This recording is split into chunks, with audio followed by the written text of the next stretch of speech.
미국엔 나스닥, 우리나라엔 코스닥이 있다면 뉴스쇼에는 뉴스닥이 있습니다. 뉴스쇼 증권시장 뉴스닥. 오늘은요. 우선 국민의힘 김근식 전 비전전략실장 어서 오시고요. 예, 안녕하세요. 안녕하세요. 스페셜 게스트 한 분 모셨어요. 원래는 현근택 대변인이 나오셔야 되는 날인데 이분을 오늘 주제에 굉장히 정통한 분이다 하면서 추천하시더라고요. 스페셜 게스트. 박찬대 의원님 어서 오세요. 예, 안녕하세요. 네.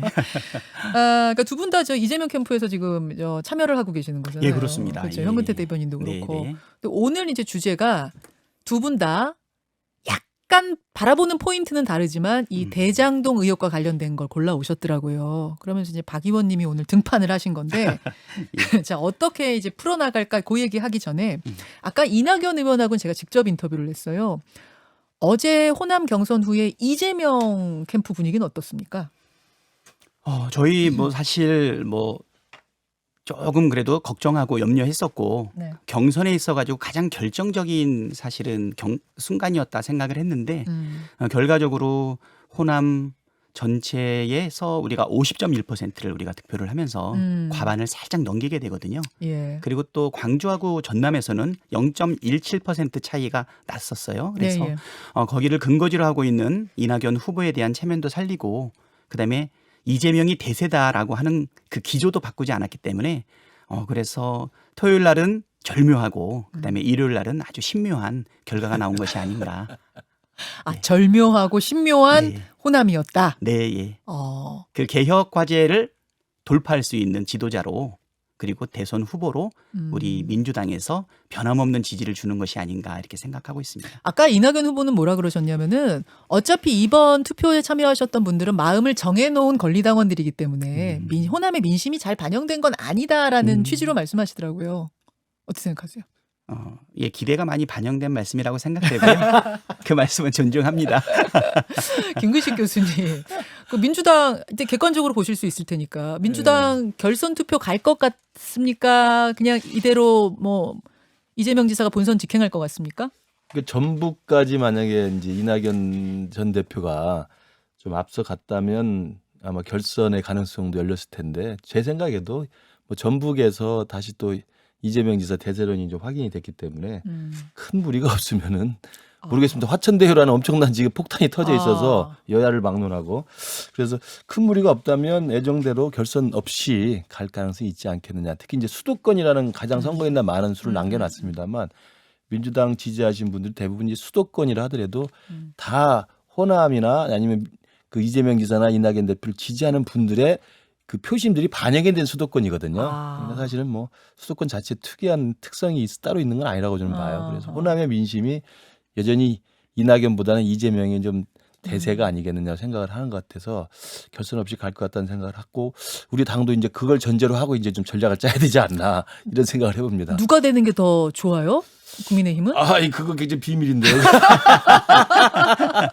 그러면 마지막 변수가 있다면 화천대유가 어디로 튈 것인가 이게 그렇죠. 하나 마지막 네, 변수라고 네, 보시는 네. 거예요. 자, 오늘 본론 들어가겠습니다. 오늘 뉴스닥 상한가 하한가 두 분이 똑같이 대장동과 관련된 걸 골라오셨어요. 우선 박 의원님, 네. 대장동 문제 중에서 어떤 부분을 하한가로 골라오셨더라고요. 하한가. 예, 하한가는 곽상도 의원 아들이 네. 퇴직금으로 수령한 금액이 50억이다라고 하는 부분인데요. 이것을 왜 하한가로 가져왔냐면 결국은 어떤 시장의 시그널이 왔을 때 주가를 올리기도 하고 떨어뜨리기도 하는데 곽상도 의원의 아들이 50억을 받았다는 것은 대장동 개발 사업과 관련해서 뭔가 부정한 이익이 공유되지 않았나. 그 주체가 이재명이다. 라고 하는 맹공이 있었는데 네. 오히려 자꾸 캐면 캘수록 국힘 관련자들만 나오게 되고 그리고 마지막으로 그래서 수사를 주장을 하면서 현금의 흐름을 봐야 된다라고 하는 국힘의 주장이 있었는데 네. 첫 번째로 드러난 그 내용은 바로 퇴직금 50억이었던 것이거든요. 그래서 하한가 그렇죠. 박상도 의원 아들의 50억 그렇죠. 골라오셨고요. 김근식 교수님도 역시 하한가로 골라오셨어요. 네, 곽상도 의원 아들 50억이 하한가일 건 맞는 것 같습니다. 네. 저도 그래서 이제 그 이재명 지사가 성남시장으로 재직하실 때 있었던 일이고 그때 설계된 이 대장동 개발 사업에 지금 후폭풍들이 터지고 있는 거기 때문에 저는 뭐 국민의힘 소속의 뭐 법조인이나 국민의힘 소속의 국회의원이나 이런 분들이 막 튀어나와도 뭐 그건 그때로 법대로 엄정하게 처벌하면 되는 것이고요. 그러나 여전히 이재명 지사가 당시 그 기획 설계자의 최종 결재권자였다는 사실만큼 변함이 없기 때문에 그런 면에서 보면 이재명 지사가 이것으로 이제 반격의 어떤 공세를 할 수 있는 빌미는 하나 잡을 수 있지만 이재명 지사로 쏠려 있는 의혹이 풀릴 일은 저는 없다고 봐요. 그래서 별개의 문제라는 거죠. 그래서 저는 이재명 지사의 곤궁함과 적반하장이라는 걸 좀 하한가로 잡아왔습니다. 적반하장 이재명? 네. 와 이렇게 왜냐하면 이제 우리 이재명 지사님이 전북 경선 앞두고 예. 페이스북에 올린 글에서 내가 이 대장동 개발 때문에 굉장히 의혹을 받고 있지만 앞으로 오히려 내가 더 확실하게 부동산 토건 비리 세력들 그리고 부동산에 대한 불로소득 공화국을 다 척결하겠다 이런 말씀을 세게 쓰셨더라고요. 예, 예. 그러니까 그걸 보고 제가 적반하장이라는 단어를 떠올렸어요. 그러니까 좋은 말씀인데 부동산 불로소득 그다음에 토건 비리 일확천금 지금 가장 지금 국민들 분노케 하는 사람들은 바로 대장동의 7인의 사무라이인지 뭐 7인의 돈벼락 맞은 분들 아닙니까? 그럼 이분들에 대한 뿌리 뽑는 일 먼저 하시고 그 대장동 문제에 대한 의혹을 다 푸시고 나서 대통령이 되시면 정말 공영개발 100%로 하시든지 자, 하시는 게 낫지. 그래서 알겠습니다. 저 적반하장이라고 생각을 해봤어요. 일단 드릴 말씀 많은데 순서에 따라서 해야 아니 되겠죠. 박 의원님 하십시오. 한 말씀 더 하셔도 드릴까요? 됩니다. 하십시오. 하셔도 됩니다. 자유롭게 하셔도 됩니다. 어차피 예. 두 분 주제가 지금 같은 주제이기 예, 때문에 예. 자유롭게 하십시오. 저는 우리 김근식 교수님께서 합리적이신데 아마 진심을 다 담아서 말씀한 건 아니지 않나 이런 생각이 좀 들고요. 합리적이고 또 뭐랄까 그 냉정하게 이 사태를 바라보게 되면 결과적인 부분에 대해서 자꾸 이제 거기다 이제 언급을 하고 있는데 전후 과정을 한번 봐야 될 것 같아요. 대장동 개발이라고 하는 사업 자체가 네. 2004년도 네. 5년도부터 진행이 됐으니까 2021년 현재 시점에서 보면 15년, 16년 된 사업이거든요. 예, 예. 이 사업이 처음부터 민간 개발 사업으로 추진됐던 것도 아니고 LH가 공영 개발로 쭉 진행을 해 오던 것인데 네. 이것이 이명박 대통령이 개입하면서부터 LH를 흔들어대고 그다음에 성남을 기반으로 두고 있는 신영수 국회의원과 그 보좌관을 하던 동생분과 관련해 가지고 네. 이게 민간 개발로 돌아가는 결정적인 사건이 벌어져요. 예. 그래서 LH에서 공영 개발이 예상되고 있음에도 불구하고 그 당시에 대지들을 매입을 하는 등 사실은 민간 개발과 관련된 준비가 착착착 진행되다가 2010년 6월 달에 결정적으로 아무도 예측하지 못했던 이재명 시장이 당선이 됩니다. 이재명 시장이 거기서 폭탄 선언을 하는 거죠. 공영 개발이 민간 개발로 돌아가는 이걸 봤더니 아무래도 의혹이 있지 않겠냐. 그래서 이거는 공공의 이익을 최우선으로 하는 공영 개발로 진행을 하겠다. 이렇게 했을 때 많은 분들이 놀랬죠. 그런데 그 이후에 굉장히 고난의 길을 걷습니다. 이게 공공개발로 하기 위해 가지고는 대장동 일대의 땅을 수용을 하기 위해서 토지 네. 매입 자금이 필요한데 예. 기초자치단체인 성남시가 이거를 수행하기에는 힘들죠. 예. 지방채를 발행해야 되는데 그 당의 다수당이었던 우리 국힘의 전신 한나라당이었나요? 새누리당이었나요? 아무튼 우리 국힘의 전신당에서 지방채 발행을 반대를 했죠. 네. 그래서 우여곡절 끝에 다시 재선을 하고 나서 그 전후에 도시개발공사를 만들게 되고 이 만드는 과정에서 또 엄청난 또 저항이 있게 됩니다. 이 말씀 잘해 주셨어요. 그러니까 그거 사실을 정확히 잘 알고 있고요. 네. 그래서 이제 이재명 지사 측에서는 이제 그 사실을 계속 말씀을 하시는데 그 사실입니다. 그렇기 그래서 때문에 제가 조금만 더 마무리를 하면요, 교수님. 예. 그래서 그 시점에 공영 개발 방식으로 전환되는 그 시점까지 민간 개발에 대해서 많은 말들이 있지 않았습니까? 민간이 손해를 보든 이익이 보든 그게 공공에서 무슨 상관이 있느냐. 그리고 민간이 돈을 못 벌어서 안 하는 것만 공공이 해야 되지 않겠냐. 그래서 민간 개발에 따른 민간이 가져갈 이익에 대해서는 공공이 관여하는 게 바람직하지 않다. 이런 식으로 주장을 하다가 네. 그 한계와 어려움 속에서도 극적으로 공공 개발로 하고 그렇지만 자금 조달에 어려움이 있기 때문에 최선을 다한 결과로 결국은 도시개발공사와 콘소시엄을 구성을 해서 네. 그래서 진행하도록 되어 있었는데 그리고 난 이후에 지금 2021년 시점에 그 민간 사업자들이 예상했던 1,800억의 이익 플러스 한 몇천억 정도의 수익이 추가로 발생을 하게 되거든요. 네. 그거는 외성적 요인에 의한 부분인데 그것 때문에 민간이 이야기 좀 하겠습니다. 그래서 저는 그 앞가디를 다 보면 네. 결과만 가지고 얘기하시는 거는 우리 교수님 스타일이 안 맞는다.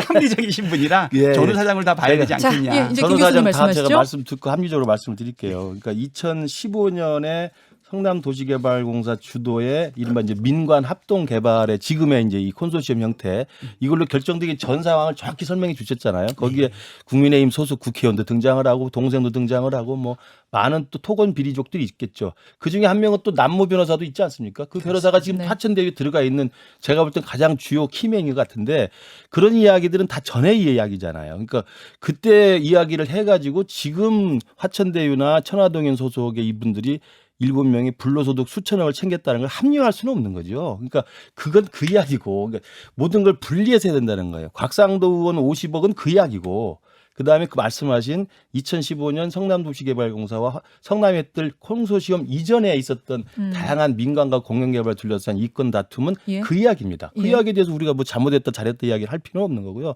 지금 국민들이나 우리 그 유권자들이 분노해하는 것은 그 이후에 이재명 지사가 주도해서 결재하고 최종 승인하고 이재명 지사의 최측근이라고 불렸던 좌동규라고 불렸던 유동규 본부장이 앞장서서 지금 이런 회개한 설계 구조를 만든 거 아닙니까? 그래서 공영개발로 5,500을 가져갔다는 성공의 사례는 자랑을 하면서 네. 그 뒤에 7인의 사무라이들이 4천억 가져간 것은 왜 말을 안 했던 거냐 이거죠. 근데 그 이야기에 대해서 의문을 제기하는 거기 때문에 그럼 교수님 거기서 제가 잘잘못을 저희들이 누구나 이재명 지사 연관되어 있다고 지금 제가 지대짐작을 절대 하지 않습니다. 그러나 예, 그렇게 말씀하시더라고요. 당시에 예, 성남시장이시고 최종 결재권자고 승인권자고요. 그리고 그 다음에 2018년 경기도지사 선거 나왔을 때도 그걸 자랑하셨잖아요. 이걸 내가 했단 말이야. 5,500을 가져왔다. 예, 예. 자랑하셨잖아요. 그럼 그것에 대해서 지금 4천억이라고 하는 불로소득을 알겠습니다. 가져간 것에 대해서도 설명을 하거나 책임을 지셔야 되는데 그래서 그 저도 이야기는 안 하신다. 그러면 자 질문을 제가 여기서 하나 던질게요. 네. 아까 관이하던 걸 민이 가져갔다가 다시 민관으로 왔는데 민이 할 때 들어갔던 그 남 변호사를 비롯한 그 사람들이 민관으로 성남시가 주도할 때 왜 그대로 다시 들어갔는지 저는 그게 좀 궁금하더라고요. 그래서 제가 볼 때는 요거 그대로 다시 들어가는 부분에 대해서는 예. 아마 파악하기는 좀 어려웠을 것 같아요. 몰랐다 성남시는? 예, 제 생각에는 그런데 제가 말씀을 드리냐면 예. 결국은 왜 이 부동산 가격이 최근에 많이 급등함으로 인해서 국민들이 박탈감도 많이 갖고 있고 예. 그 시점에 아까 말했던 7인이 뭐 몇천억의 네. 배당금을 받은 부분에 대해서 왜 국민들이 그 부분에 대해서 분노하고 가슴 아파하고 그걸 왜 저희가 모르겠어요. 그런데 이거를 결과는 그런데 만약에 과거로 돌아갔을 때 2015년도에 개발 방식을 가지고 이재명 성남시장이 선택할 수 있었던 선택권이 뭐가 있었을까를 생각을 해보면 사실 난 선택권은 없었다고 보여요. 민간이 이익을 가져가지 못하게 하는 가장 극단적인 방법은 뭐냐면 공영개발을 100% 하는 거거든요. 근데 환경적으로 공영개발을 100% 할 수가 없었던 것이죠. 근데 그러면 새로운 민을 뽑을 수 있었을 텐데 왜 새로운 민을 예, 임의로 이- 뽑지 않았던 과거에 거죠. 하던 민이 왜 다시 그것도 제가 이제 들어갔는가 질문을 잘 이해가 안 가서. 그러니까 그거에 대한 답변을 드리면 네. 새로운 민간을 임의로 뽑으면 그거는 자유수임이 되는 거죠. 그래서 그렇죠. 네. 그 당시에 최선을 다해서 네네. 뭐를 만들었냐.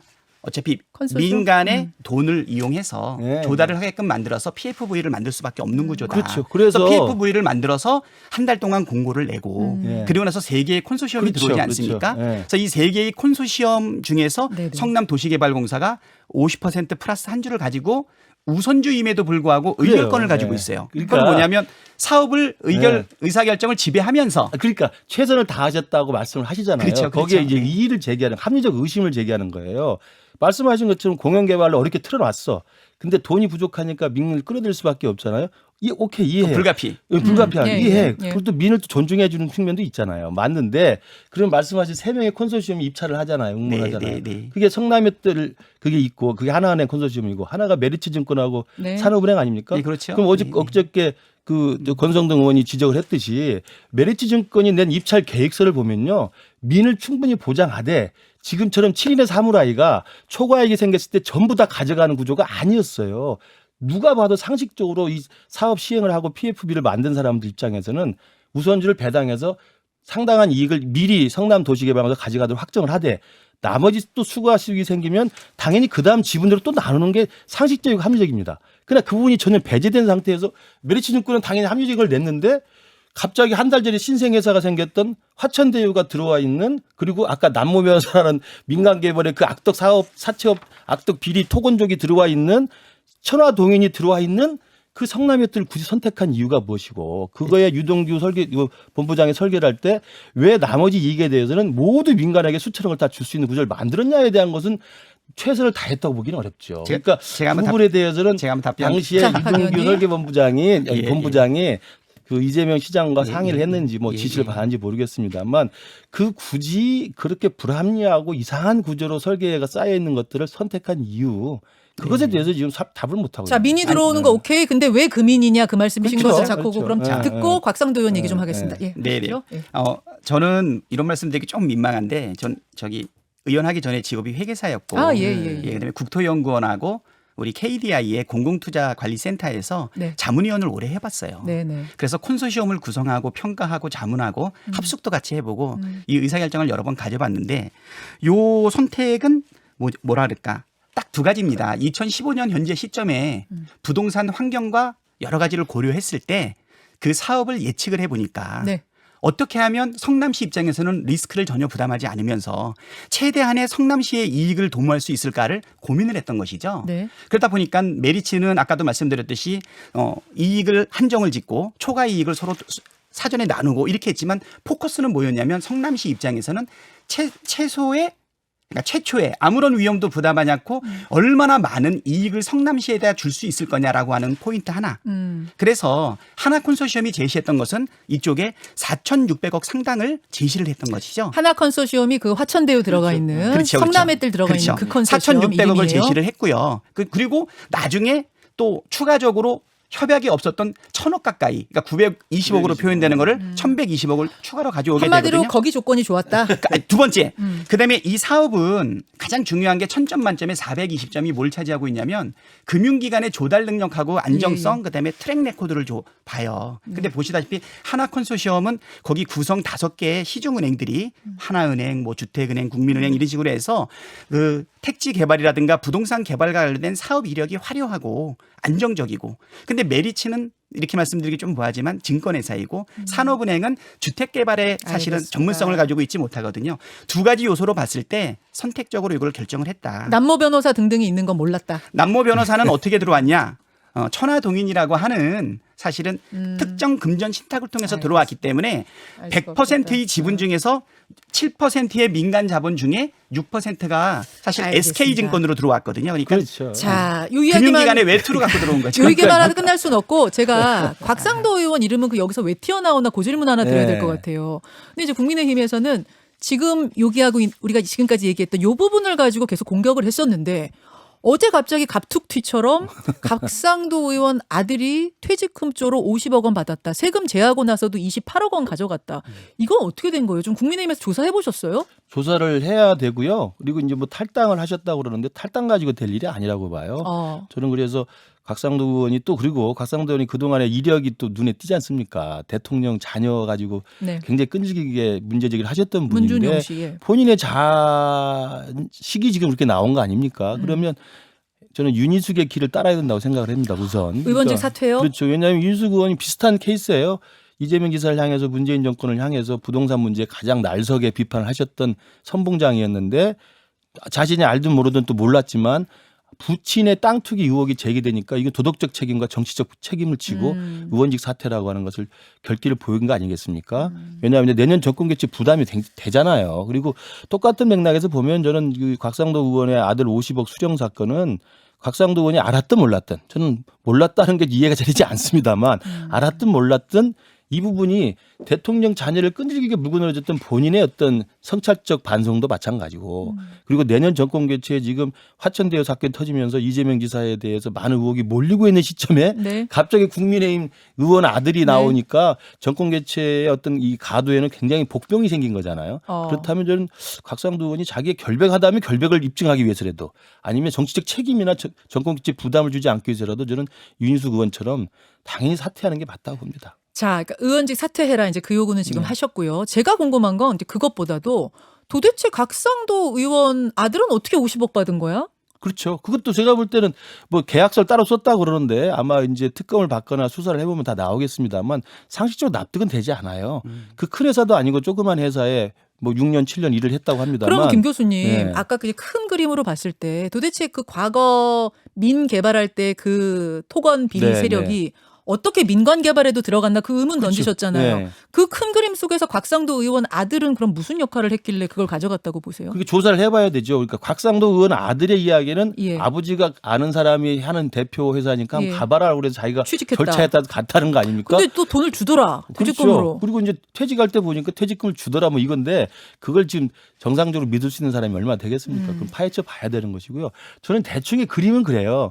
거기 김만배라고 하는 지금 의혹의 인물이 있지 않습니까? 예, 지금 언론사 전직 기자. 예, 김만배라고 하는 언론사 기자 출신의 그 실소유주가 있는데 이 사람이 법조 인맥이 굉장히 많았다는 거 아닙니까? 네. 그러면 거기에 여야를 넘나들고 진보 보수를 넘나드는 엄청난 막강한 초호화 법조 엘리트들 다 데리고 있었던 거 아닙니까? 그럼 보험처럼 다 데리고 있었던 그렇지. 거기에 곽상도 의원이 있었던 것이고 곽상도 의원의 아들은 뭐 부동산 관련 뭐 전공을 했다고 하니까 자기 적성에 맞아서 가는지 모르겠습니다만 그래서 제가 볼 때는 김만배라고 하는 의혹의 인물이 저는 마치 최순실 같다는 생각이 드는데 이 사람이 두루두루 엄청난 인맥으로 작업을 하고 뭐 공작을 아니겠습니다만 네트워크를 해놓고 그것에 대한 여러 가지 보험용으로 여야의 모든 사람들을 다 제가 볼 때 네트워킹 해놓은 거예요. 그중에 이제 곽상도 의원이 있었던 거고 아들도 거기 있으니까 모르겠어요. 뭐 50억 낸 거에 대해서는 어떻게 자, 이거는 튀어나오는지 모르겠습니다. 이거는 이제 개인적인 네, 추정입니다. 네. 추정의 큰 그림입니다. 박 의원님 30초씩 마무리 발언 시간 드리겠습니다. 아이고, 예, 너무 예. 짧죠? 벌써 끝나요? 주제가 커가지고 죄송해요. 네, 네. 저기 저부터 하겠습니다. 네, 뭐 이재명 후보의 수석 대변이다 보니까 뭐 그 입장을 얘기를 하는데 저는 이제 전문가로서도 이 부분에 대해서는 의혹거리를 제기할 수는 있지만 뭐 전혀 이 부분에서는 문제가 없다라는 생각이 좀 들고요. 저는 이 화천대유를 포함한 민간 투자자들도 거액의 투자 수익이 발생할 거는 나는 전혀 예측하지 못했을 거라고 생각이 됩니다. 아까도 말했듯이 2015년 전후에 이분들이 등장한 것이 아니고 그 이전부터 공영 개발을 민간 개발로 돌리기 위한 여러 가지 투자 금액이 들어가 있었기 때문에 이 콘소시엄에서 자기들이 낙찰받지 못한다라고 하면 아마 엄청난 손실이나 낭패를 볼 가능성이 있기 때문에 죽기 살기로 알겠습니다. 하지 않았나 이런 생각이 들고요. 예, 예. 그러면서 여기까지? 성남에 5천억의 이익을 아마 주지 않았나 이렇게 생각이 됩니다. 그러니까 그 죽기 살기로 했겠죠. 그 사람들은 아주 선수들인 여기까지. 것 같아요. 그래서 예. 자, 예. 라디오는 좀 이게 허망하게 끝났죠. 제가 우선 발언권을 좀 교수님한테 제가 죄송한 마무리 말 마음에 못해가지고 험하게 잠시만요. 끝났어요. 잠시 안내 좀 하고요. 여러분들 지금 어리둥절하실 거예요. 그러니까 두 분의 토론이 굉장히 치열하게 진행되다가 제가 뉴스쇼 인사말할 시간까지 다 쓰셨어요. 그래가지고 지금 라디오 청취자들은 어리둥절하실 거예요. 지금 뉴스쇼 끝납니다. 멘트도 못한 채 이제 그렇구나. 다음 프로로 넘어가게 됐고 다행히 지금 유튜브로 보고 계시는 한 12,000명 가까운 분들은 다행히 저의 마무리 발언을 들으실 수 있게 됐는데 이대로 두 분을 어려운 자리에 오셨는데 두 분 다 바쁘신 가운데 이대로 그냥 보내드리는 건 좀 아쉬워서요. 제가 조금 양해를 구했습니다. 유튜브로도 많은 분들이 보시니까 조금만 더 토론을 이어가 보면 어떨까. 두 분 다 오케이 하셨어요. 예. 심지어 박창대 의원께서는 2시간을 달라. 밤샘 토론을 하자 그러시는데 지금 아침이거든요. 지금부터 밤샘 큰일 납니다. 그래서요. 조금만 시간을 가지고 두 분과 함께 저도 궁금한 것들 잘하시는 분 나오셨을 때 이제 궁금한 것들도 좀 여쭙고 싶어서 시간을 요청했습니다. 여러분도 질문거리 있으면 주세요. 예, 우리 청취자들께서도. 자, 제가 아까 이제 우리 박 의원님 네, 마지막 네, 네. 마무리 하시고 네, 네. 30초 하겠는데 30초 못 써가지고 쓰세요. 먼저 쓰세요. 쓰고 이제 또 하겠습니다. 그러십시오. 지금 우리 역시 이제 우리 박찬대 의원님 나오시니까 수석 대변인답게 네. 내부 사정이 아주 정통하시고 음. 그다음에 굉장히 합리적인 설명의 근거들을 가지고 계신 것 같아요. 그래서 저는 아주 오랜만에 아주 듣기 좋은 토론이었다고 생각합니다. 현 대변인보다는 좀 나으신 것 같아요. 자리 비우면 안 돼요. 이래서. 그러니까 없으면 자리 안 돼. 비우면 안 돼요. 근데 왜냐하면 비행기 안에 있어서 못 들을 겁니다. 다 정말 말씀 잘해주셨는데 그렇기 때문에 이 문제를 해결할 수 있는 방법은 박찬대 의원님을 위해서나 이재명 기사님을 위해서나 빨리 특검을 하든 검찰 수사를 해야 됩니다. 네, 네. 촉구를 하셔야 됩니다. 네. 그래서 여기 지금 갑툭튀로 나오는 사람들이 국민의힘도 튀어나오고 화려한 법조계 인맥 엘리트도 나오고 그다음에 유동균이 저기 김만배, 이상한 남욱 변호사님 이런 선수들이 막 나오잖아요. 네. 그러면 국민들은 지금 궁금해 미치는 거예요. 그러니까 빨리 조사를 해라. 음. 그다음에 아들까지 나와서 50까지 나오니 지금 젊은 사람들이 무슨 생각을 하겠습니까? 참담하고 실망감밖에 없는 거예요. 박탈감이 그러니까 장난 아니죠. 여기서 특검을 반대할 이유가 전혀 없으시다. 그리고 제가 오늘 박 의원님 말씀 들어보니까 특검을 해도 나올 게 별로 없어 보여. 왜 겁을 내는 거예요? 대통령 후보 되신 다음에도 이게 대통령 되신 다음에도 그리고 뭐 우리가 이명박 전 대통령을 굳이 꺼낼 필요는 없습니다만 대통령 되신 다음에도 이게 뭐가 튀어나와서 어떻게 하면 어떻게 하시겠습니까? 깔끔히 털자. 그리고 2007년 그때 대통령 선거 때도 당시 야당 후보였던 이명박 그 당시 후보가 BBK 터져 나왔을 때 검찰 수사했고 특검했잖아요. 그러니까 그런 식인데 왜 안 하시는 거에 대해서는 제가 더 큰 의문이 생기는 거예요. 아이, 박 의원님 말씀 드리니까 너무 다 준비가 돼 있는데 그다음에 전혀 문제가 없을 것 같아 보이는데 왜 특검을 안 받다는 것인지. 그래서 곽상도 의원도 받겠다고 하고 아들도 수사 받겠다고 할 입장이어야 된다고 생각합니다. 오케이. 그래서 저는 충분히 네. 특검을 좀 받아라. 그러면 그게 이재명 지사의 앞길에 도움이 될 것이다 생각해요. 어떻게 생각하세요, 박 의원님? 저희 입장에서는 뭐 몇 번의 이제 경험치가 있지 않습니까? 예, 물론 이제 특검을 통해 가지고도 밝히고 또 검찰 조사를 통해서도 밝히고 어떤 식으로든지 당당한 이재명 후보의 주장을 입증할 수 있는 방법을 취하는 건 바람직한데 지금 뭐 빤한 그 허위 주장들이 있었고 그거는 이제 우리 교수님 같은 분은 절대 그렇죠. 주장하지 않는 그렇게 내용들이시고 음. 그 첫 번째는 바로 뭐 이재명 지사의 아들이 관여하고 있다든가 아니면 또 이한주 원장의 동생들이 관여하고 있다든가 이런 한 번만 생각해 보면 될 수 있는 내용들 아니에요. 그다음에 또 저번에 한번 그 국민의힘 윤창현 의원님 같은 경우에는 그 천화동인의 7명의 투자자의 내용을 보면 깜짝 놀랄 것이다. 왜? 그분들 이재명 지사하고 아주 가까운 사람이다 이렇게 얘기를 해서 제가 실명을 밝히셔야 되지 않겠냐 했는데 그것도 허위로 드러났기 때문에 그래서 이제 그 김기현 대표님하고 장기표 전 후보님하고 고발을 하셨잖아요. 윤창현하고 네네네. 고발이 됐고요. 그다음에 곽상도 의원님도 오늘 고발할 예정이에요. 그러다 보니까 수사는 아직 급물살을 타게 될 건데 고발이 들어갔으니까. 예. 그렇기 때문에 이제 검찰 수사가 아마 강하게 들어갈 것 같고요. 특검은 뭐 때문에 그러냐면 이제 대선이 이제 한 5개월 남았거든요. 네. 그러니까 뭐 상설 특검법이 있다고는 하지만 예, 우리 특별검사 선임하는데 여야 합의도 해야 되고 논점도 있고 그러다 보니까 절대 특검을 미루어서 의혹을 뭉개려고 하는 것이 아니라 오히려 특검이 빠른 수사를 저해할 가능성이 있다. 그러니까 우리가 고발까지 해놨으니까 검찰이 신속하게 갈 거고 제일 중요한 거는 돈이에요. 돈의 흐름이 어떻게 흐르냐 이게 제일 중요하거든요. 네네. 전혀 아직 검찰 수사가 들어가지 않았음에도 불구하고 곽상도 의원의 아들이 50억이 수령했다는 게 지금 나와 있지 않습니까? 또 우리 박영수 전 특검의 딸도 근무를 했는데 혹시 퇴직 절차를 밟고 있다 그러는데 네. 퇴직금 얼마냐 이런 거 물어보는데 사실 답할 수 없다 이렇게까지 얘기하신 걸로 알고 있거든요. 그러면 이런 거는 우리가 고발이 들어갔기 때문에 반드시 볼 거고요. 그다음에 또 저번에도 한번 우리 교수님 말씀하셨는데 그 이재명 지사 관련해 가지고 저번에 허위사실 공표랑 관련해서 좀 황당한 수사가 있었지 않습니까? 그래서 결국 이제 기소된 내용이 뭐냐면 왜 완료형으로 얘기했냐 그건데 예, 알아요. 그거는 아마 다 뒤져봤다는 얘기거든요. 예, 예. 자, 특검보다는 빠른 수사, 검찰의 수사를 원한다 그 말씀이신 그렇죠. 건데요. 그러니까 그 특검을 반대하지 않으시는 것 같아서 좀 다행이라고 생각하고요. 네, 네, 네. 그러니까 네.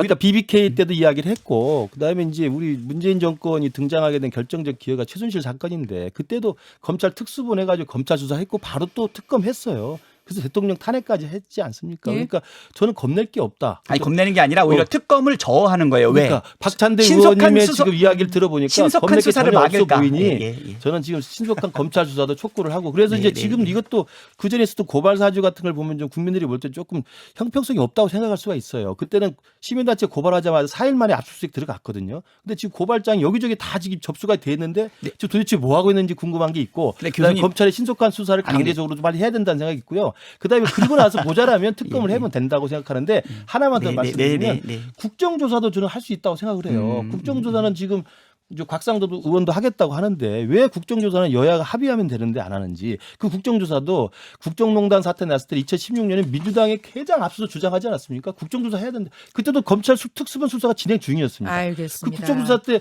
박찬대 의원님도 활동을 많이 하셨을 거 아니에요. 그걸 왜 안 합니까? 해서 탈탈 털고 가시라 자, 이 수사는 말이지. 수사대로 하고 국정조사는 그럼요. 조사대로 하고 네. 특검은 특검대로 하자. 그 그럼요. 말씀이신 국정조사 거예요. 하면 네. 사실 우리 국민들이 국정조사에 대한 신뢰를 국회의원들한테 얼마나 갖고 있는지 모르겠지만 사실 아까 말했던 뭐 윤창현 의원님 같은 경우 김기현 원내대표님 같은 경우에는 허위 사실을 전혀 합리적인 이유 없이 제시했을 때 고발당할 수가 있는데 국정감사는 사실은 또 이거 면피 조건이 있잖아요.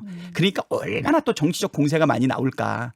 대선을 목전에 두고 그래서 알겠습니다. 지금 국민들은 저희들 생각에 코로나가 사실은 너무 지속됨으로 인해 가지고 너무 민생의 고통을 받고 있거든요. 예, 예. 그래서 우리가 백신 접종의 여부를 살펴서 사실 뭐 위드 코로나까지 고민해야 되는 아주 절박한 순간에 국회의원들이 국정조사를 통해 가지고 허위사실 남발하고 국민들 실망시키고 이런 부분이 여당 입장에서는 자, 사실 정치적 알겠습니다. 부담이 됩니다. 제가 잠깐 중간에 끼어들게요. 국민들은요 지금 그러니까 이제 여야는 저쪽이 잘못이에요. 저쪽이 도둑놈이에요. 서로 이렇게 이제 지금 하고 계시지만 서로 적반하장 얘기하고 네, 있으니 적반하장 서로 얘기하고 계시는데 국민들은요 특히 돈 문제, 부동산 관련된 문제에서는 여냐 야냐, 진보냐 보수냐 이거 안 따져요. 그럼 그거 아니에요. 그냥 네. 국민들은 이쪽에 먹었든 저쪽에 먹었든 이쪽 저쪽 같이 먹었든 다 적발해서 그렇죠. 다 처벌해라 이 심정이에요. 그러면 맞습니다. 그거는 예, 분명히 예, 아셔야 예, 돼요. 예. 그러니까 똑같다고 봐요. 저도 지난번 LH 나왔을 때 LH 땅 투기 터져 나왔을 때도 국민들이 분노하잖아요. 그렇죠. 그래서 이제 그게 촉발이 돼가지고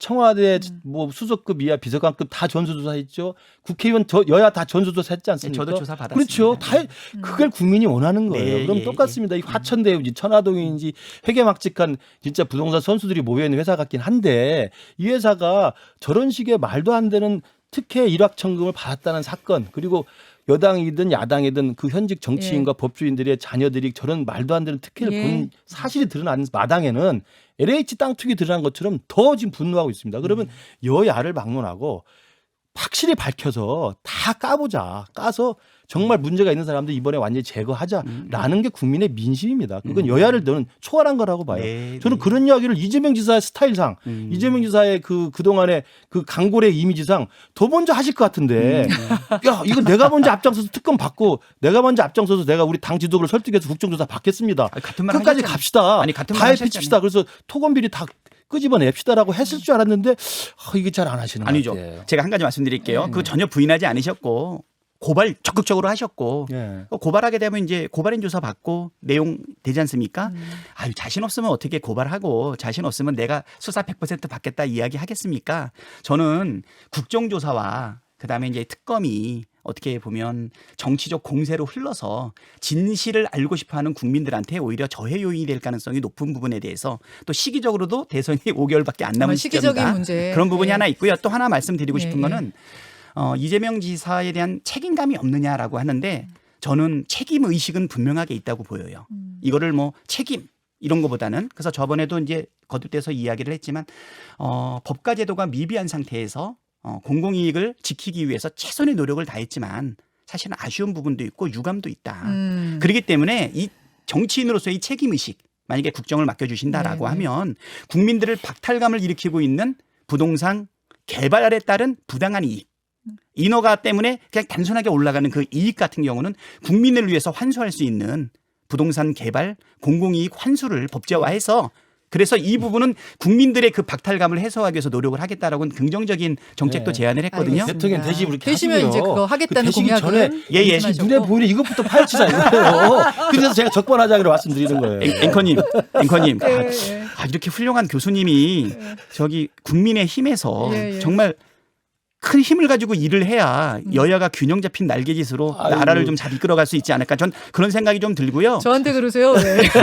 여기다 얘기하면 아부하는 것 같잖아. 그래서 저도 이 박찬대 의원님 같으신 분이 이재명 캠프에서 확실하게 실력자로서 네. 합리적인 지도를 잘 하시면 좋을 것 같아요. 서로 아, 독담 정말. 좋고요. 예, 제가 아니 정말 네. 좋으신 것 알겠어요. 같아요. 두 분 다 네. 그러니까 이것에 대해서는 국민적인 공분이 대단하다는 거 두 분 다 인정하시는 그럼요. 거고 네. 확실히 수사해야 된다, 털고 가야 된다는 것도 두 분 다 인정하세요. 다만 그 길이 특검이냐 검찰의 수사냐 이 부분에서 지금 좀 엇갈리고 있는 것 같고 그럼 이제 이재명 지사 같은 경우에는 관이 내는 그 수익 그것을 어떻게 하면은 지킬 것인가에 신경을 쓰다 보니 거기 안에 과거 민간 사업할 때 그 토건 비리 세력이 들어간다는 거는 몰랐다. 이제 이런 건데 이렇게 표현했잖아요. 뭐냐면 과거에 공영 개발을 막고 민간 개발 이익으로 네. 가져가기 위해서 부당한 청탁과 사실 의심을 받았던 사람들이 네.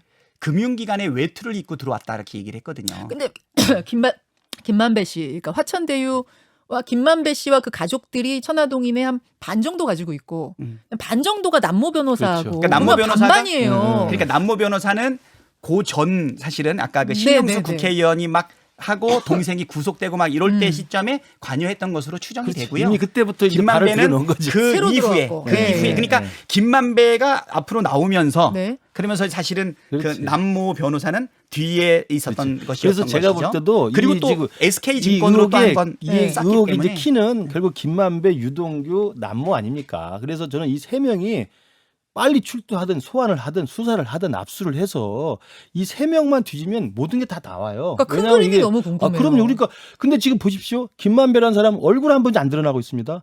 마치 2016년 국정농단 터졌을 때 최순실이 얼굴 몇 개월 안 드러내는 똑같아요. 저는 그래서 어느 날 갑자기 언론에 드러나면 진짜 엄청난 관심을 받을 거라고 보는데 그 김만배라는 사람이 도대체 어떤 그림과 어떤 설계를 가지고 어떤 네트워크를 가지고 있는가. 그다음에 유동규 지금 안 나오고 있잖아요.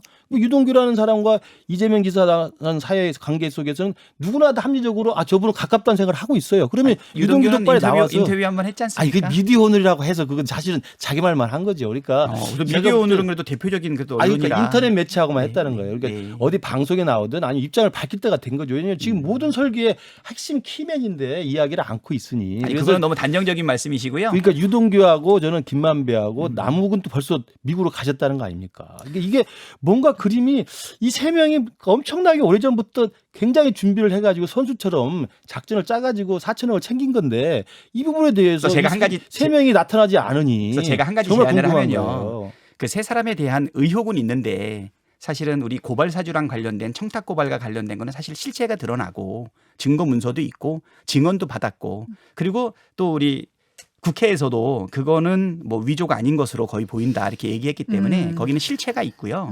지금 이 부분에 대해서는 국민적 의혹이 있고 좀 실체가 없는 부분이 있기 때문에 실체가 없기 때문에 하지 말자는 게 아니라 이 제일 중요한 게 뭐냐면 계좌 추적이에요. 그러니까 고발이 들어갔으니까 네. 빠르게 계좌 빨리, 추적을 빨리. 진행을 하고 네. 또 FIU에서 화천 대유에 대한 좀 이상한 자금 흐름이 있다. 근데 사실 그 이게 가지급 가수로 사업하는 사람들이 그때그때 필요한 돈을 대여금으로 달고 돈을 갖다 쓰고 돈을 갖다 넣고 이렇게 하거든요. 회계 처리가 적정하지 못하면 횡령이 되는 거고요. 네. 회계 처리는 적정하되 회사에 손실을 끼치면 배임이 되는 거거든요. 그러니까 수상한 자금이 흐름이 보였다라고 하니 빠르게 수사를 해서 실체가 나와야 그래야 다시 저기가 들어가는 것 아닌가 생각이 되거든요. 그래서 알겠습니다. 저는 현금 흐름과 관련된 수사는 신속하게 이루어져야 된다. 그렇게 네. 생각합니다. 예, 알겠습니다. 뭐 이 정도 오늘 좀 정리를 하고요. 그럼요. 저는 진짜 오늘 박 의원님 보니까 네. 이재명 캠프에도 정말 합리적인 분이 많이 계시는구나 생각이 제가 제일 들었어요. 못해요. 아니, 정말로. 저는 뭐 어떻게 보니까 재선을 해가지고 수석은 하고는 있는데, 뭐 우리 대변인들 뭐 위용이 대단합니다 정말. 그래서 그리고 제가 한 말씀만 더 이재명 캠프에 계시니까 부탁 겸 조언을 드리면 그 5,503억 원을 가져오셨으니까 이게 너무나 자랑스러우시겠죠. 그런데 공영 개발은 선이고 민간 개발은 악이라는 그 선악의 프레임은 저는 맞지 않다고 봅니다. 저도 거기엔 네. 동의해요. 근데 이재명 지사님 너무 그걸 강조하세요. 그러니까 이게 이재명 지사님 스타일이기도 하지만 수석 대변이니까 한번 말씀을 좀 해보십시오. 그렇게 하는 게 아닙니다. 대한민국 대통령이고 전 세계 10위 규모의 경제력을 가진 나라의 대통령 후보로 나오신 분이 공영은 선이고 민간은 악이다. 그건 굉장히 위험한 아닙니다. 생각입니다. 요거는 이제 그 네. 대장동 케이스에 국한해서 얘기를 한 거죠. 왜냐하면 그걸 계속 말씀을 하시니까. 아니 도시 개발하고 택지를 공급을 다 어떻게 관의 예산으로만 할 수 있겠어요. 그러니까 그럼요. 합리적인 네. 수익을 도모하는 그래서 이제 민간이 합치는 게 좋은데 그 민 합친 사람이 7명의 저 돛벼락 맞은 사무라이가 나왔으니 웃긴 거죠. 아니 그러니까 요건은 특별한 케이스라는 잠깐만요. 거죠. 요 케이스를 가지고 일반화할 수는 없고요. 제가 네. 이제 보내드리기 직전에 이 두 분은 이 사안에 대해서 굉장히 고민을 오래 하신 분이잖아요. 근데 하여튼 뭐 그 두 분 다 철저하게 수사해야 된다. 좀 뭔가 이상하다 이 민 쪽에서 그거는 두 분 다 인정하신 건데 큰 그림을 어떻게 그리고 계시는가 저는 그게 되게 궁금해요. 도대체 이 곽상도 의원 아들은 왜 나오는 것이고 옛날 요 남모 변호사 패거리는 왜 들어가 있고 김만배 씨 여기는 왜 들어가 있고 큰 그림을 자 여러분 여기서부터 뇌피셜입니다. 잘하는 사람들의 뇌피셜 다 다를 수 있어요. 자 한번 들어볼게요. 제 뇌피셜은요. 김근식 아까 제가- 교수님의 큰 그림은 뭐야 뇌피셜? 예, 일단 뇌피셜 이거 느낌적 느낌인데. 제가 이거 유튜브니까 예, 편하게 예, 말씀해 예. 주세요. 왜냐하면 약간 이제 김만배 씨를 보고 최순실을 제가 떠올렸다고 그랬잖아요. 그렇다면 이 사건이 간단치는 않은 사건일 수 있다는 거예요. 최순실 사건도 2016년에 아시겠지만 K스포츠재단하고 미래재단이라고 하는 청와대 권력과 전혀 상관없어 보이는 예. 돈 의혹 사건이 한 방송 보도에서 튀어나오면서 나온 겁니다. 그러다가 이게 일파만파 이제 커지면 최순실이라는 사람이 나오고 정말 실체 없는 의문의 사람이었죠. 그리고 최순실에 대한 언론 취재가 들어가고 또 최순실에게 휴대폰을 닦아서 바치는 청와대 행정관이 툭 튀어나온 겁니다. 그리고 또 다른 종편에서 최순실씨가 썼던 태블릿 PC가 튀어나온 겁니다. 네네. 그러면서 이게 청와대로 가면서 국정농단이 가서 대통령이 지금 감옥에 있는 거예요. 그러니까 저는 김만배라는 사람이 그 정도 될지 안 될지는 모르겠습니다만 빨리 김만배 씨는 나와서 모든 걸 투명하게 밝히고 그 김만배 씨와 같이 엮여져 있는 수많은 사람들이 지금 간단치 않은 사람들이잖아요. 얼마나 엄청난 사람들입니까 이 사람들이. 네. 이 사람들과의 관계 그리고 당시에 성남시장이었던 이재명 그리고 김만배 씨의 뒤에서 조종했던 빅피처를 그린 사람이 저는 남무 변호사 같은데 이 사람은 10년 전부터 그 작업을 하면서 수천억을 챙기려고 했던 준비했던 사람인 것 같으니까 그 남무 변호사하고 그러면 이 김만배 씨하고 유동규 씨와의 관계만 나오면은 간단한 거예요. 근데 이것이 어디로 튈지는 저도 모를 것 같아요. 그래서 아마도 혹시나 박찬대 의원님은 아니신 것 같은데 이재명 지사님은 이걸 겁내는 게 아닌가 이런 생각이 드는 거예요. 저기 제가 자, 큰 그림 박 의원님의 큰 그림. 뭐 뇌피셜 굉장히 합리적인데 딱 하나만 틀려. 뭐예요? 이재명하고 관계가 그렇죠. 있으니까 이거 절대 이거 가지고 제가 그 지리짐작은 절대 아닙니다. 이제 네. 합리적으로 말씀을 드리면 한번 보세요. 네. 이게 그 이재명 지사가 만약에 이 사람하고 손익관계를 같이 한다라고 한다 그러면 구조를 이렇게 짜면 바보죠. 그럼 어떻게? 왜냐하면 이거를 왜 성남시로 5,500억을 뺏어오겠어요. 그리고 왜 공영개발을 하기 위해서 그렇게 노력을 하겠어요. 4,600억 먼저 챙기고 4,600억 대 1,800억이라 그러면 3배 차이가 나잖아요. 근데 민간이 돈 벌게 하고 뒤로 이익을 공유하는 게 훨씬 수월한 일인데 왜 그거를 성남시로 다 가져오며 제가 그리고 하나만 이야기해. 그 이유를. 네. 많이 말씀하시죠. 그 이유를 내가 예. 말씀드릴게. 그렇게 할 이유도 없고 그리고 추가적으로 나중에 다시 터널을 뚫는 공사와 관련해 가지고 다시 1,120억을 가져오거든요. 네네. 920억 합쳐가지고 그렇게 해서 그 이 성문인가요? 그 전문 경영자 네, 화천대유에 이분이 그래서 이제 그 허위사실 유포 뭐 이거랑 관련된 재판장에서 뭐라 그랬냐면 이런 경우가 어딨냐. 우리가 4,600억이나 양보를 했는데 그리고 사업이 진행되는 중에 이익이 더 올라간다 그래가지고 1,000억을 다시 뜯어가는 이거 사실은 나쁜 사람 아니냐. 공산당 아니냐 이렇게 표현을 했거든요. 그러니까 합리적으로 본다 그러면 지금 국민들이 가지고 있는 왜 이 화려한 법률가들이 여기서 나오는지 네. 그거에 대해서는 의심을 가지고 이걸 어떻게 풀어나가야 되느냐라고 하는 부분은 저는 100% 동의. 근데 지금까지의 논리적 구조로 봤을 때 여기에 이재명이 관여한다라고 하는 거는 있을 수 없다. 자, 그럼 그거 빼고 나머지 그림은 그렇죠. 어떻게 그리세요? 그 나- 이재명 나머지 기자 그림은- 빼고. 나는 저기 교수님의 그 뇌피셜에 대해서는 정말 국민들이 그렇게 생각할 수 있겠다는 생각이 하나 있고 저는 거기다 하나만 예, 뇌피셜을 붙이면 저는 법률가들이 여기 관여를 해가지고 수익 구조를 높인다든가 이걸 커버한다든가 그럴 가능성은 없어요. 왜냐하면 이게 2015년도에 3월 27일 날 우선협상 대상자가 선정이 되고 7월 달에 성남의뜰이 만들어질 때 네. 그때 이미 수익 구조가 거의 결정이 됐어요. 근데 여기서 변수는 뭐냐? 2년이 경과해서 사실은 이제 실질적으로 이제 분양할 때 네네. 그러니까 이 사업을 이제 우리 시청자들한테 조금 더 말씀을 드리면 두 단계 사업인데 큰 사업으로는 하나는 뭐냐면 녹지를 수용을 해가지고 네. 이거를 용지로 만드는 작업이에요. 아하. 그러니까 대지로 만드는 작업이죠. 네. 그리고 나서 그 다음 단계가 뭐냐면 이 용지를 구매해가지고서 아파트를 짓는 사업이에요. 그렇죠. 근데 이 화천대유는 이 두 가지 사업을 다 하려고 해요. 네, 네. 그런데 성남의 뜰이라고 하는 PFV는 어디까지냐면 용지를 만드는 데까지만이에요. 예, 예. 그러니까 용지를 만드는 거는 딱 예측이 뻔하잖아요. 뭐가 뻔하냐? 이게 분양이 될 거냐 안 될 거냐. 그리고 분양가가 그 당시에 얼마일 거냐. 근데 우리 도시개발법에 의하면 우리가 요거를 사업 구조를 만든 거는 2015년이고 분양은 2017년도에 일어났거든요. 네, 네. 2년 사이에 예측하지 못한 게 부동산 가격 상승이에요. 네, 그래요. 그러니까 제가 뇌피셜 하나만 더 말씀드릴게요. 그 부분에 대해서 한번 또 대비를 하시는 게 좋을 텐데. 아니, 이거 하나만 더, 제가 하나만 이제 주머니를 하나 미리 말씀드리는 건데 왜 그럼 2015년에 이재명 지사가 뭐하러 그렇게 했겠느냐. 그럴 이유가 없지 않냐고 말씀하시잖아요. 그 사람들하고 만약에 짰다고 한다면 그 뇌피셜인데 제가 내가 너무 앞서가시는 거 아니에요? 그러니까 딱 하나의 이유가 있어요. 예, 그걸 예. 이재명 지사님은 본인만은 아실 텐데 2015년 성남시장 이재명은 2021년 대선 후보가 될 줄은 꿈에도 몰랐죠. 그게 뇌피셜입니다. 그게 이재명 지사 본인이 아실 거예요. 아니. 그러니까 들어보세요. 그러면 2015년 성남시장 당시에는 이재명 지사가 성남시장에서 대선 후보급의 지도자급이 된 게 언제입니까? 탄핵되잖아요. 그죠? 네, 그렇지. 그러니까 2015년에서 그 성남의 뜰을 프레임을 짜고 틀을 짤 때는 이재명 당시 시장 머릿속에는 그리고 유동규 머릿속에는 저분이 내가 모시는 저분이 나중에 대통령 후보가 될 거란 생각을 꿈에도 안 했다. 아니 그거와 관계가 없죠. 김만배도 마찬가지, 남무도 마찬가지. 저는 그게 제 뇌피셜입니다. 그러니까 저도 반박을 한번 할게요. 제가 반박을 할게요. 만약에 예를 들어서 내가 나중에 장관 될지를 몰라가지고 뭐 병역을 기피했어. 그리고 막 부동산 투기를 했어. 자, 정확히 이야기해 보시네. 아니 그거는 예인데 그러니까 그거는 예를, 그 당시에 단기적 이익을 본 사람들의 얘기잖아요. 그러니까 무슨 얘기냐면 그 당시에 너무 이상한 구조를 짜놨잖아요. 아니죠. 전혀 이상하지 않다니까요. 저 합리적인 유능한 회계사 이 시각으로 보더라도 전혀 자, 무슨 얘기냐면 그 당시에는 대선 후보가 될지 몰랐어. 몰랐죠. 아니 이게 모르죠. 속에 어떤 웅지를 갖고 있었을지 어떻게 알겠어요. 발목 상대인데 그죠? 될 줄은 몰랐지.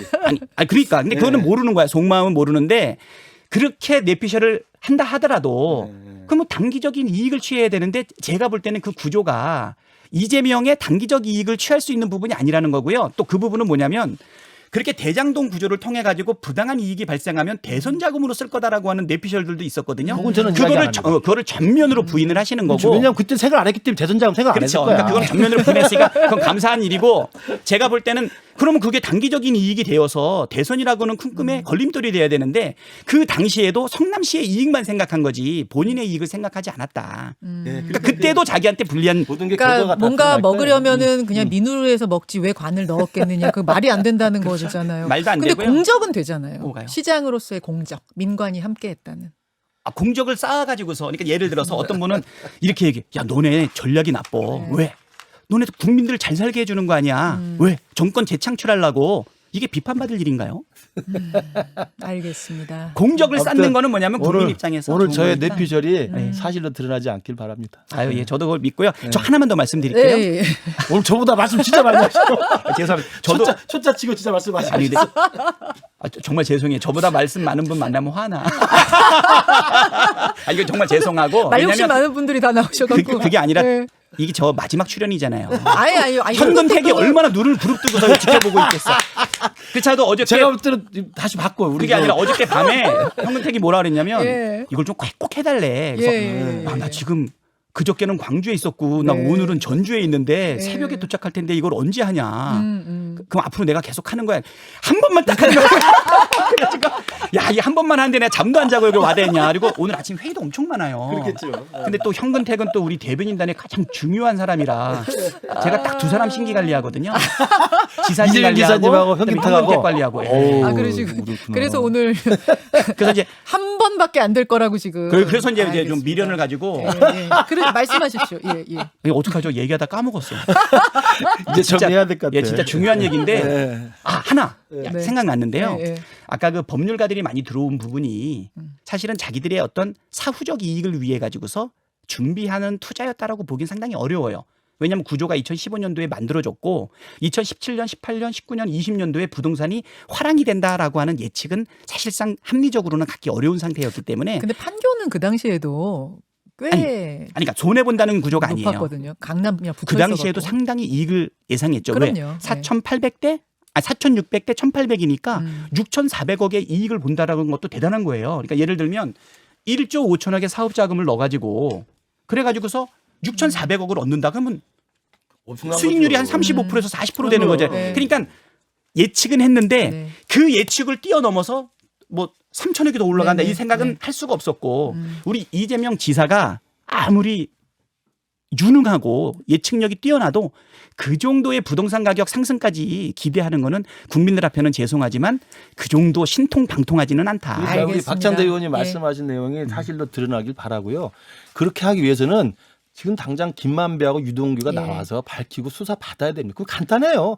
김만배, 유동규 사이 관계가 커넥션이 무엇인지 그것만 밝히면 되고 유동규 본부장이 당시 이재명 시장과 어떤 관계든지 밝히면 되기 때문에 더 이상 뭐 말할 필요가 없어요. 한 가지 더 말씀드릴게요. 요거는 이제 전문가 입장에서 우리 이해시킬 수 있을지 모르겠어요. 쉬운 언어로 하기가 어려워서. 짧게. 예, 유동규가 이 사업 구조를 짜고 결정했다라는 거는 사실에 해당될 수가 없어요. 왜냐하면 일단 딱 두 가지 보는 거거든요. RFP라고 하는 공모 지침서를 봤을 때 두 가지 가장 핵심적인 요소가 뭐냐면 안정적으로 자금을 조달할 수 있는 금융기관이 얼마나 들어오냐. 네네. 그게 1000점 만점에 420점이에요. 네. 그리고 또 하나가 뭐냐면 성남의 경기 변동에 관계없이 그러니까 6,400억 플러스 마이너스 관계없이 무조건 얼마나 이익을 줄 거냐. 그러니까 처음에는 이제 그 정도 이익도 안 받던 거죠.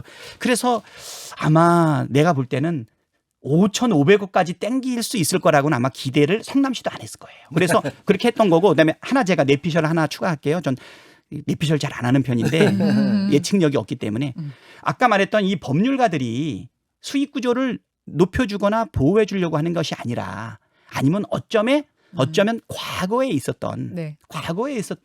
내용들의 혹시 사후적 보상이 아닐까. 무슨 알겠습니다. 얘기냐면 지금 뭐 언급되고 있는 많은 분들이 그 말씀은 그럼 권순일 대법관 이야기 나오면 굉장히 위험한 발언이신데. 아니 그러니까 살짝 말씀을 드리니까 네. 예를 들면 뭐 사고보상. 박용수, 그렇죠. 그다음에 뭐 우리 또 검찰총장 김수남. 뭐 이런 분들이 쭉 나오지 않습니까? 그런데 아까 말했듯이 권순일 대법관은 정말 뒤의 일이에요. 최근에 퇴직하셨잖아요. 그렇지, 퇴직을 그때는 안 했으니까. 최근에 퇴직하셨잖아요. 그렇지, 그러니까 그 구조를 2015년도에 우리 이재명 후보가 어떻게 짤 수 있었겠냐. 그 정도 천재는 아니, 그 정도 알겠습니다. 신통방통하진 않다. 알겠습니다. 5,500억이라는 이제 물론 기부채나 포함해서 그 관이 그것을 가져오기까지의 이제 어려움에 대해 말씀하셨고, 다만 이제 국민들은 지금 예상할 수 없었다 이 정도의 성공을 이렇게 말씀하셨지만 혹시라도 그렇게 성공할 수 있는 좋은 지역이니 초과 이익을 다시 나누는 부분에 대해서도 그럼 그 당시에 논의했었어야 되는 것이 아니냐. 어떻게 저 7명이 그것도 저런 개인 7명이 저렇게 많이 가는지 잘 이해가 안 가지. 요거잖아요. 한 가지 말씀드려요. 메리츠 네. 도망갔잖아. 네? 메리츠는 도망갔잖아요. 메리츠 컨소시엄이요? 메리츠가 이렇게 아까 교수님 네. 말씀은 초과 이익에 더 주겠다. 대신 우선적 이익은 안 주겠다. 그 그렇죠, 얘기잖아요. 그렇죠. 그러니까 무슨 얘기냐면 초과 이익도 무지막지하게 땡기면서 공산당 소리까지 들어가면서 남는 자녀 이익까지도 달라라고 얘기하면 메리츠처럼 도망간다는 거죠. 알았습니다. 그 부분들을 결국 나와서 지금 이제 언론에 나오지 않고 있는 분들, 뭐 말씀하신 유동규 씨라든지 김만배 씨라든지 이런 분들이 좀 나타나셔서 이러이러합니다 하고 좀 자신들이 잘못한 거 있으면 얘기하고 억울한 거 있으면 얘기하고 이렇게 뉴스쇼에 좀 나오라고 해주시면 안 돼요. 근데 캠프에서 좀 닿는 분 없어요. 저 한 번 나오면 그분들 한 번 나오면 아 제가 좀 궁금한 거 다 질문하고 그래서 우리 싶은데 박 의원님 핵심 자주 보시고 피들한테 그분들도 좀 나오게 좀 해줘요. 좀 손잡고 오세요. 그래서 이재명 지사도 억울한 게 있으면 털고 가야 하는데 그럼. 그 핵심 키들이 아무 말도 안 하니까 엉뚱한 또 이야기들이 계속 여기저기서 막 다양하게 나오고 국민들은 헷갈리고 그런 것 같아요. 사실은 이제 거기가 이제 기획본부장 역할을 맡으셨던데 뭐 그분 인터뷰 기사에 의하면 물론 바이어스가 있을 수는 있는데 사업개발본부장이 또 별도로 계시더라고요. 네, 그래서 제가 한번 라이브로 이렇게 인터뷰 한번 추진해 보겠습니다. 그럼요. 궁금한 것도 다 질문하고 이렇게 해서 하여튼 가보죠 한번. 그렇게 해서 우리 털고 가보죠. 국민들이 궁금해하시는 거. 아까 말씀드렸다시피 이건 여야 뭐 진보 보수 이진영 저진영의 문제가 아니에요. 돈이나 부동산과 관련된 문제는 다 그냥 공분하는 문제이기 때문에 이 부분은 그렇게 해서 확실하게 좀 털고 갔으면 좋겠습니다. 억울한 분 없도록 그것도 중요한 부분이고요. 특히 대선 앞두고 있기 때문에 더 민감하게. 자, 오늘 긴 시간, 진짜 긴 시간. 기빨렸어요. 약간 두 분한테 너무 말씀들을 잘하셔가지고 좋은 시간이었습니다. 박찬대 의원님 감사드리고요. 네, 감사합니다. 김우식 교수님도 감사합니다. 네, 감사합니다. 그리고 끝까지 함께 해주신 세상에 이렇게 긴 시간을 10,000명 넘게 동접자가 한 분도 안 나가시고 같이 해주셨네요. 여러분께도 감사드립니다. 나가서 뭐 한 잔 해야겠습니다. 우리. 목말라.